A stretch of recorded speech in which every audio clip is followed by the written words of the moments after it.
Supreme കോടതിക്ക് ഇത് മനസ്സിലാക്കേണ്ടതാണ്. ഇത് ബിക്കോസ് ഒരു ഓരോ പണ്ട് പിണറായി പറഞ്ഞ മാതിരി ഓരോ ഫയലിന്റെ കൂടെ ഒരു ജീവിതം ഉണ്ടെന്ന്, പിന്നെ ഒരു ജീവിതം കറക്റ്റാണ്. ഇതുപോലെ നിങ്ങൾ justice delayed is justice denied എന്ന് പറയും. ഇതന്നെയാണ് നടക്കുന്നത് സുപ്രീം കോടതിയിൽ. ഈ സുപ്രീം കോടതിക്ക് അവർ ചെയ്യേണ്ട പണി ചെയ്യേണ്ടവർ ബാക്കിയുള്ള പണിയിൽ കയറി ചാടുകയാണ്. ഞാൻ പറഞ്ഞ ഈ വഖഫ് ബോർഡിന്റെ ബില്ല് എടുത്തപ്പോ തന്നെ അത് എടുക്കേണ്ട എന്തായിരുന്നു കാരണം? ബിക്കോസ് ഈ ജഡ്ജിമാര് ഒരാൾ ചീഫ് ജസ്റ്റിസ് ആവാൻ പോവാണ്.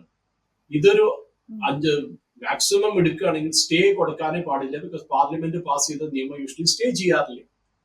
അതങ്ങനെയാണ് അതിന്റെ ഒരു പ്രൊസീജിയർ. പക്ഷെ ഇവര് ഓരോ ചോദ്യം കേട്ടപ്പോൾ നമ്മുടെ നാട്ടിലെ മാധ്യമങ്ങളിലെടുത്ത് ചാടി ഇതാ പോയി വഖഫ് ബില്ലെന്ന്. പിന്നെയാണ് നെക്സ്റ്റ് ഡേ വന്നപ്പോ, അടുത്ത ദിവസം വന്നപ്പോ ഒരു സ്റ്റേ ഇല്ല, ഒന്നുമില്ല, വെറൊരു ഒബ്സർവേഷൻ മാത്രം നടത്തി കോടതി അത് തള്ളി. ഇനി അത് അവിടെ കിടക്കും. അത്രേ ഉള്ളൂ. വഖഫ് ബില്ലിന്റെ വഴിക്ക് പോകും, വഖഫ് ഇംപ്ലിമെന്റ് ആവും, കുഴപ്പമില്ലാണ്.